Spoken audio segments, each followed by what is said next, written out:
All right, I would like to call tonight's meeting to order, or our hearing to order. Good evening, everyone. My name is Carl Granrath, hearing examiner this evening. The purpose of tonight's hearing is to allow me to take evidence and testimony on the matters that are pending. After tonight, and I close the record on this case, I'll take it under advisement, and I have up to 2 weeks to write a recommendation that I forward to staff, who then take that recommendation and eventually bring it in front of your county commissioners, who ultimately have the approval authority on this. I don't think we have a lot of people here, so I don't need to go through my full preamble, but just a couple things. When you do come up to the lectern, talking to the microphone, direct all your testimony towards me. Our general process is going to be, we're going to have staff present the application. I'll probably ask a couple questions. Then the applicant will have an opportunity up to 30 minutes to make their own presentation. May ask questions during there too. After that, there is an opportunity for public testimony. So if some people come, be on YouTube. And I think possibly we might have some people that can connect over the phone. It's up to 5 minutes per person for public testimony. And after all of that, the applicant has an opportunity to give rebuttal testimony, answer questions, and have the last word on their application. So that's the general process. Any questions or comments before we get started? Nope. All right. So I'd like to open the public hearing for Zone 25-0003 Big Cabin Properties. Go ahead, Mr. Finkel. Good evening. For the record, Vlad Finkel with Kootenai County Community Development. This is a request, as you stated, by Big Cabin Properties for a zone change of 2 adjoining parcels of land totaling approximately 83.5 acres from rural to light industrial. The subject property is located on the north side of Kootenai County, just north of the Silverwood Theme Park at the intersection of Highway 95 and Parks Road. This is the 3D Google overlay map. It shows the property. A majority of the site has been denuded for quite some time. It does have significant amount of vegetation along the property lines where there is a berm on the north side as well as the west side. And then there's also vegetation along Highway 95 along the eastern property line, and there's also a grade separation. So the site, it's very difficult to see as you're passing by what the activities are on the property. However, if you are on Parks Road, especially in location where the entrance gate is, it's quite visible that they have cranes and some buildings as well as some cabins under construction at any given time. So this site has been utilized for quite some time in a light industrial manner. And as you have read the staff report for public's knowledge, in 2001 and then in 2006, the applicant had received originally a conditional use permit for woodworking and log manufacturing use. And then in 2006, there were some modifications to conditions of approval to allow a little bit more flexibility in terms of what woodworking defines. As you can see, based on the zoning map, the parcels to the south are zoned commercial. These 2 parcels were recently rezoned along Highway 95 from rural to commercial. I was the planner assigned to that case. Further south, as you can see, you have the north portion of Silverwood Theme Park, and that has been commercial for quite some time. I don't know how large that property is, but I would assume it's over 100 acres in size. The comp plan designation is transitional. The subject property is also located within the city of Athol area of city impact, and we are obligated to solicit comments from the city to see if they have any concerns with regards to the proposed rezone. The property also abuts the geographical boundaries of the Rathdrum Prairie Aquifer. It is not as important for the zone change itself, but it may come in as a question or a potential issue to address at some point in the future in the event the zone change is approved and there's a possibility of, or there's a request for a subdivision. As you know, the light industrial zone pursuant to Kootenai County Land Use and Development Code does not have a minimum lot size. However, we have determined in our analysis that the subdivision regulations and findings are not pertinent to and are not addressed in the rezone, so therefore it's not part of tonight's review. These are some of the photos. As I have stated, a majority of the property does not have vegetation, at least in the center of the property where majority of operations are currently being conducted. There are some more photos along Highway 95 as well as Parks Road, and there is a berm here along the property line. I think that it would be either the north or the west property line. Can't see, the text is kind of small. So during the agency comment period, pretty much all the agencies were on board. No one had raised a concern, although I do want to mention that both the Highway District as well as Idaho Transportation Department stated that they're currently going through a master plan review for a future interchange overpass, I think, on Parks Road. But they did state that they will be working with the homeowners or property owners at such time when it is actually moving forward and is being constructed. The city had no concerns, and as I mentioned, no one else really raised an issue. During the public comment period, there was only one comment in opposition, and that individual did not express the reasons why they were opposed. With regards to the comprehensive plan analysis, the transitional comp plan designation identifies areas reserved for future annexation into incorporated municipalities. These areas must be located at least 1,000 feet from current incorporated boundaries.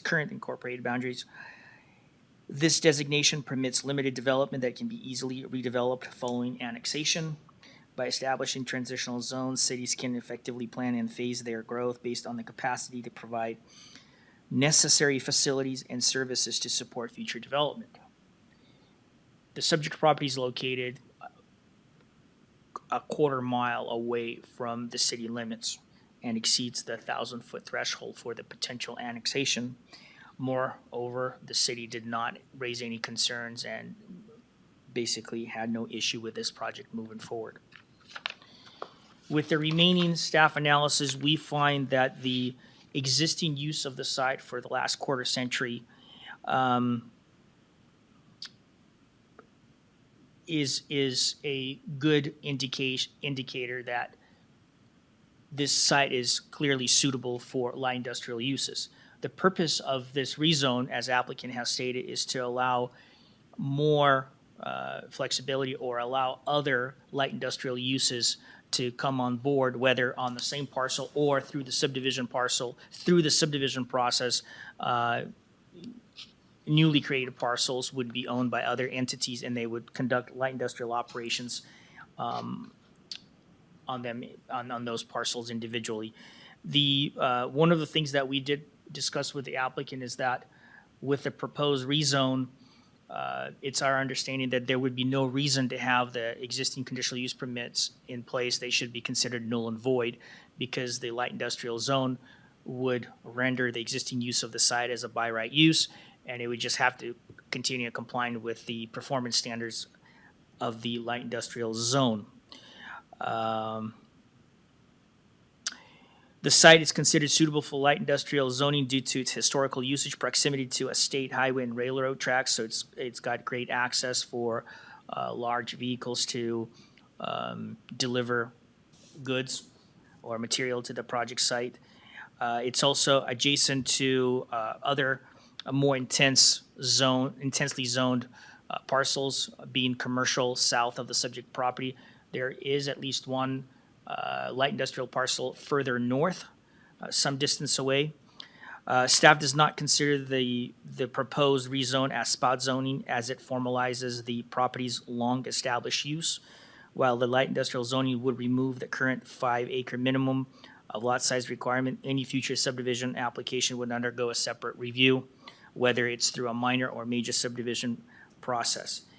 And as I stated previously, no jurisdictional agencies have raised any concerns with regards to this matter. And that concludes my brief presentation, and I stand for any questions that you have for me at this time. All right, thank you for your presentation, your staff report as well. I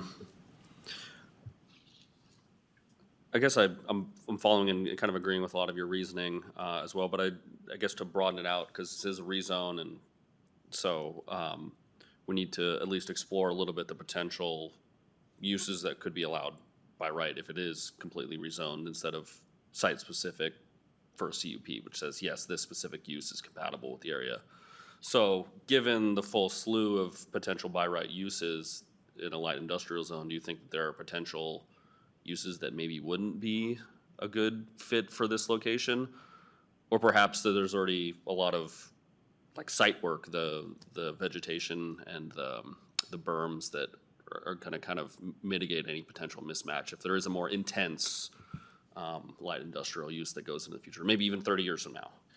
So that's an interesting question. I'll attempt to answer it, and maybe we could have the applicant's representative respond to that as well.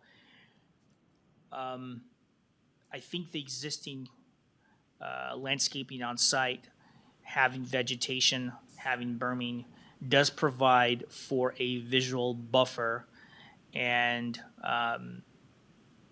therefore there's no immediate, I would not find there to be an immediate issue with the existing conditions on site. I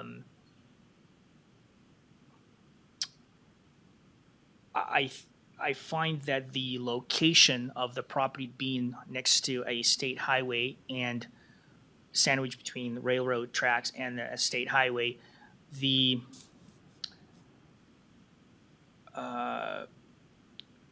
ambient noise associated with the adjoining highway does not lend this property, or it's not really desirable for residential use.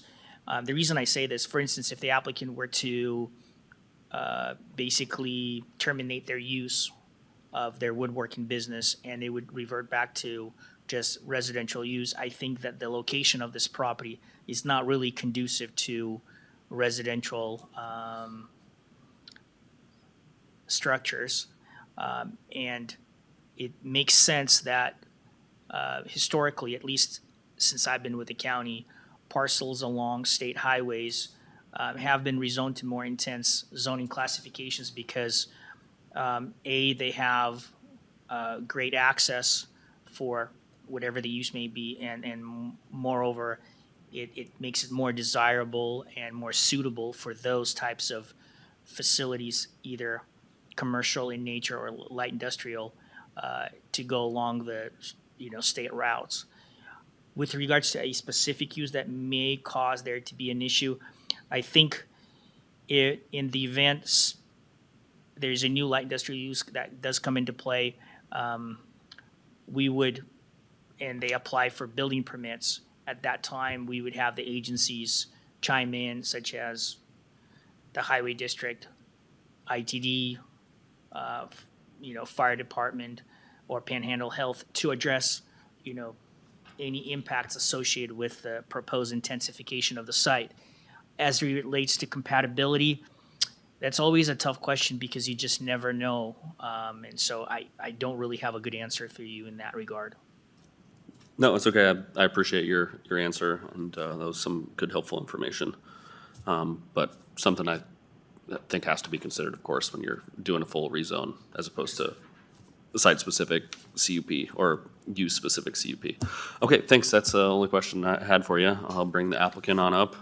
Is this Rand Wichman? It is close, Rand Wickman. Wickman. Yeah, Apologies. no apology required. Rand Wickman, 2992 Gotham Bay Road, Harrison, Idaho, for the record.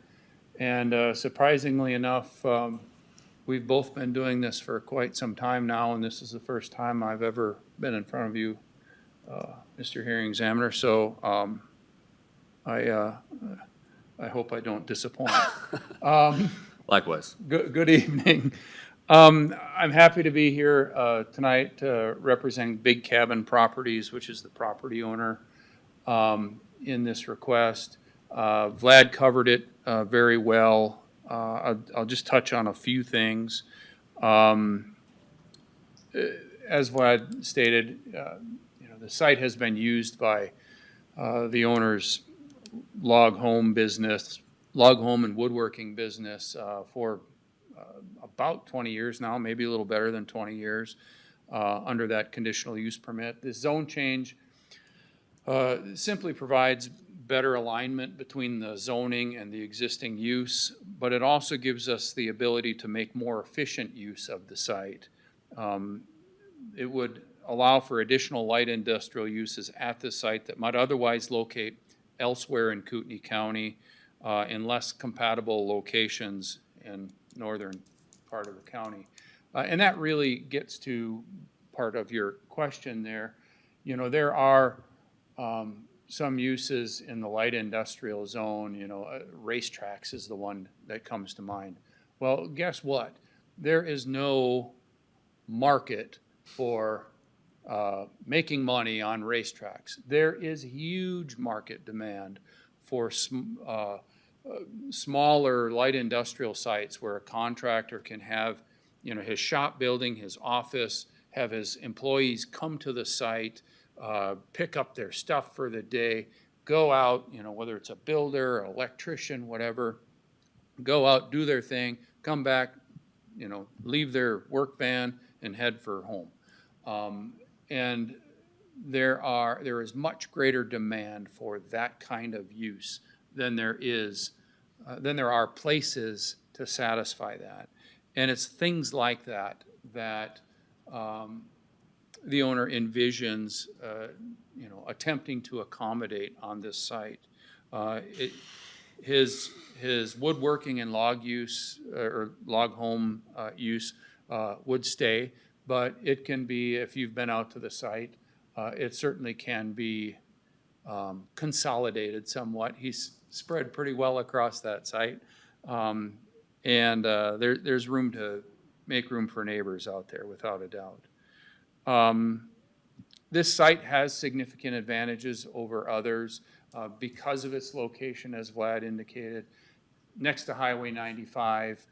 You got 95 on the one side, and you got railroad tracks on the other. We've got commercial zoning to the south. We've got ITD's operating property and storage yard to the northeast. And then we've got, the buffering all the way around it. Berms on two sides, the grade separation to the east. We can't hardly see it into it from Highway 95, and a pretty solid vegetative buffer to the south. It really is somewhat unique in that when it comes to potentially light industrial property. It's really hidden pretty well. It also has pretty good access now, which will be improved. ITD has determined that that median crossing there is unsafe, and that they want to do something about that. And when we started this process, which wasn't that long ago, ITD was planning to do a full interchange there with exit ramps and on-ramps and a bridge over the top and frontage roads and all of that sort of thing. That has changed. And I've got an exhibit here. I'll give you copies.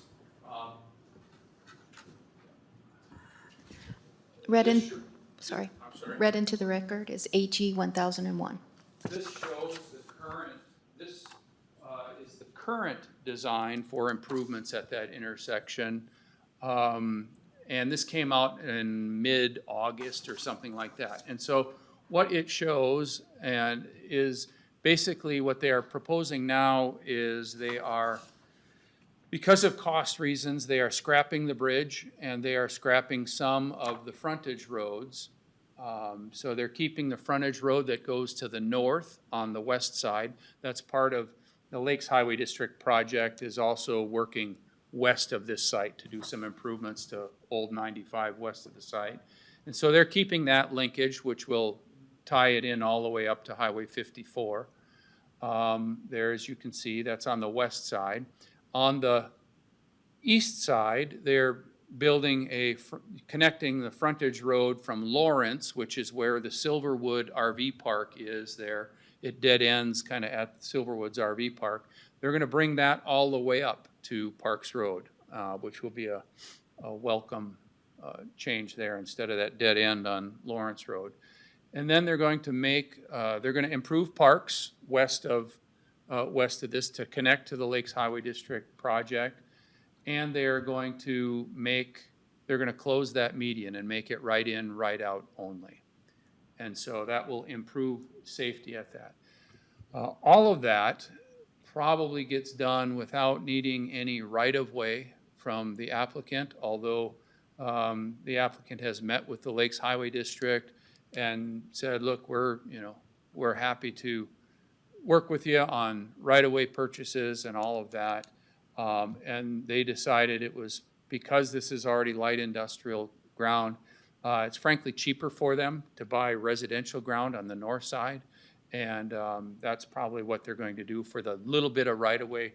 Right now, Parks is in a 50-foot right-of-way for most of that. They'll probably only need 50 or they'll probably only need an extra 10 to 20 feet of right-of-way and easement on the north side. And they intend to pick that up there. So the applicant will have improved access once that project is done. That's the near term. Longer term, we believe, ITD has told us that they probably will be coming back to do frontage roads south on the west side and frontage roads north on the east side, and do the on-ramps and a full interchange with the bridge. But that's not today. They don't have the money for it today, and so they're taking this less expensive route. All subject to change, of course, but that's where it stands today. Great. And we're fine with it. The applicant's fine with it, and we'll support whatever the agencies want to do there. One other item I would point out, again, the agencies, as Vlad indicated, the agencies were all supportive of it. With regard to Athol, I would just, one additional element there. This zone change does square up with Athol's comprehensive plan. And I included that in my application narrative. Their current comprehensive plan, which was done in 2019, does come this far south. It included this property and it designated this property in recognition of the existing use. It designated this property as light industrial in their comp plan. With that, I think Vlad's covered everything else, and no sense in me being redundant. I'm happy to answer any questions you might have, and otherwise we'll get this over with. Well, thank you for your presentation or your testimony. I think you answered the questions I was going to ask, and including I was going to ask just out of curiosity about this, although I think that's helpful as well for making my recommendation. I think even further bolsters your case about the future of this area. So that's all the questions I have for you. Thank you. Thank you. All right. We've got Brian Schaefer, who does not wish to speak. Is that still true? Okay. I always ask. And Patricia Wood / Marie Bruce. Okay. You wish to speak. All right. Come on up. State your name and address for the record, and then you have up to 5 minutes. Patricia Wood, 5594 Parks Road, Athol, Idaho. I just want to say Brian's been an excellent neighbor. He's been there for a long time. My parents have owned property back there since 1969. Never had any problems, never noisy. If I ever need help, I just pick up the phone and give him a call. He's helped plow the road. My mom's 89, so I kind of want to keep it plowed in the wintertime because you never know when I'm going to need an ambulance or anything, but he's been great. Always there whenever you need him, so great neighbor. Want to keep him. Okay, that's all I got to say. That's great. Thank you. Thank you for your comment. Is there anybody on the telephone? No, Mr. Herring Examiner, there are no callers. Okay, anything else from the county? Okay, well, I believe I have enough information in the record on which to base my recommendation to the county commissioners. So with that, I'm gonna close the record for zone 25-0003, and we are adjourned.